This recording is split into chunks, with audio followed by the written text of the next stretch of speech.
Hello, everyone. Welcome to this week's edition of Telegraph Herald. More in the score.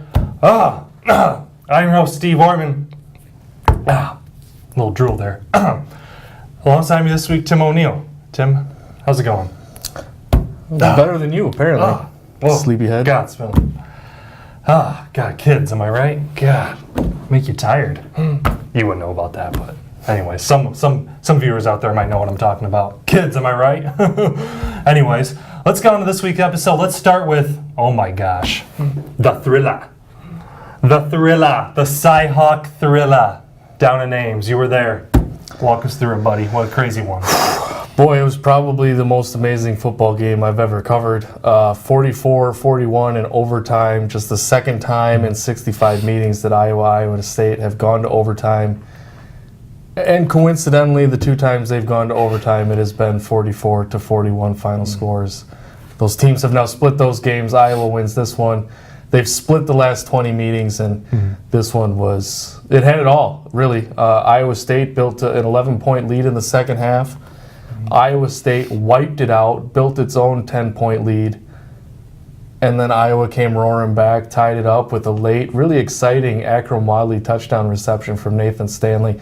Stanley threw 5 touchdown passes, and the Hawkeyes tied it up late. They pushed it to overtime. They forced a field goal, and then a really nice touchdown pass to Amir Smith-Marset, a freshman, gave Iowa the win. The Hawkeyes are 2-0, sent Iowa State to 1-1, and just a really exciting atmosphere. And I talked with a couple of the key players in the game afterward. There was a big media scrum around these guys. Of course, they played a big role in the wins. Akram Wadley and Nathan Stanley. And here's what they had to say about the win and what happened in those final few plays. What have you learned about yourself over these last couple of weeks to do it for the first time last week and to do it for the first time on the road here this weekend? I think the biggest thing would be, there's always more in the tank, I guess. Obviously playing in a big game, you prepare more than you ever had in your life, and I definitely felt that the last 2 weeks. So. There's a lot of talk about receivers and where you're going to find them, but you guys are developing some guys here that easily fought, and that. So you're getting some more targets out there, aren't you? Yeah, they've been working hard all winter, all spring, and obviously through fall camp and up to this point, they've done a great job at working hard and getting better at their craft. They're just working hard every day to get better, just like everybody else. Talk about your final touchdown play, the quick pass, and then you just found your way, scampered down the field. Huge play. It's going to be the most talked about play, probably. Yeah, got a step on a linebacker, and Stanley dropped back. He was very composed the whole game. He looked down the field. He dumped it down to me. Everybody was open, and just run after the catch. Tired of the drive going. And hats off to Nick and all the guys that was blocking upfield with them corners. They had some big, speedy guys, and I just had to finish it. Did you know how many guys missed? No, I was just running. I could hear the silence. Step out, guys, because there is a 2-minute situation. No, I can't go.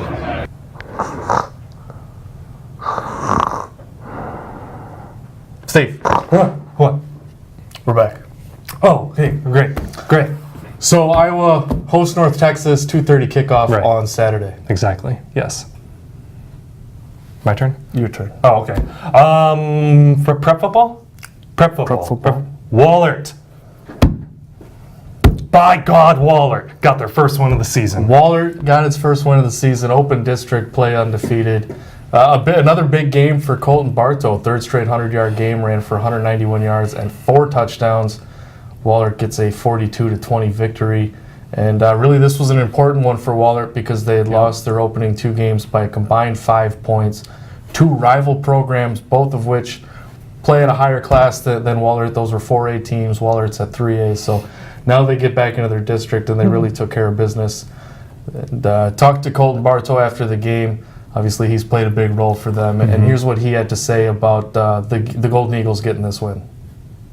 Kind of been the same theme for you the past 3 weeks. Kellen's the starter at running back. He comes out, kind of softens the defense up for a little bit, and then you come home and hammer it home. 3 straight 100-yard games. like I said, 190 yards and 4 touchdowns this week. So what's the biggest key for that rushing offense that you guys are able to keep churning out yards? Kellen's a tough kid.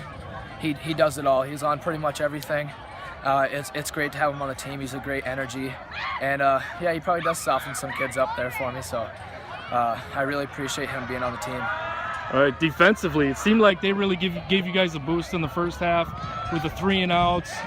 Then you get the fumbled snap and the big punt return. Just how well did the defense and special teams play tonight? I think we definitely stepped up in special teams. Had a couple missed tackles, but we didn't give up too much. And as our defense, I think they are elite. There's been a couple players that have been pretty good players, and we don't let up too much.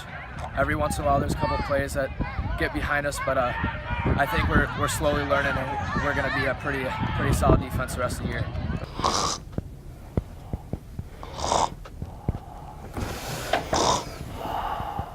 Oh, Bruno Mars. What? Whoa, we're live, right? We're live. Okay. You just finished talking about Waller? Just finished talking about Waller. Okay, well, I got one for you. Bellevue Comets. That's it. That's all I got. We'll see you next week. Bellevue Comets. I'm just kidding. They're 3-0 on the season. They're looking to defend their district championship. 54-13 win over North Cedar to improve to 3-0 last week. And Hunter Clausen had himself a ball game. Running back, 249 yards, 6 touchdowns on the ground. He had a great game. Enough about me. Let's hear from the man himself. Defending the district title is to hopefully do it again, repeat from last year. We don't have the same guys that we did last year, but we have our team now, our junior class, which we're pretty good together. We always played football since 3rd, 4th grade. We just had that chemistry together, and we just worked together as just a team. Yeah, no, Peter Kilberg was a record-setting running back for this team last year. You're the man now back there. Talk about stepping into those big shoes to fill and what it means for you to have such a great offensive line, just like last year, it seems like. Stepping into Peter's shoes is a big shoe. I just watched him during practice. I didn't get a lot of reps in the field, but I just learned from him, and I learned how to get out of the pocket and get out into the sidelines and just try to score. Now 3-0 to start the year, 1-0 in the district. Through 3 games, what do you guys think you learned about each other so far? How to be great and just how to have each other's backs and just keep working hard. All right, that was Hunter Clausen. Good to go. Settle down, Tim. I'm wide awake. I'm good. Thanks. Anyways, we're definitely good because we got some more great football coverage coming up this Friday night. You got the Bobcats in a big one.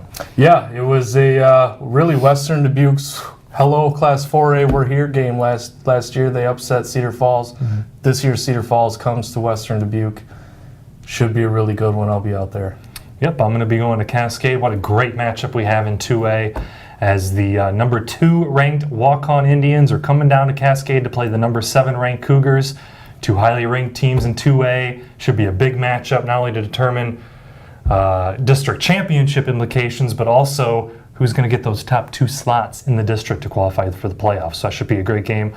Other games as well we'll have covered. TelegraphHerald.com as well as Telegraph Herald in the print edition on Saturday. And that is going to do it for this week's episode of Telegraph Herald. More than the score. I'm your host, Steve Ortman, alongside the man himself, Tim O'Neill. We will see you next week. Go to bed.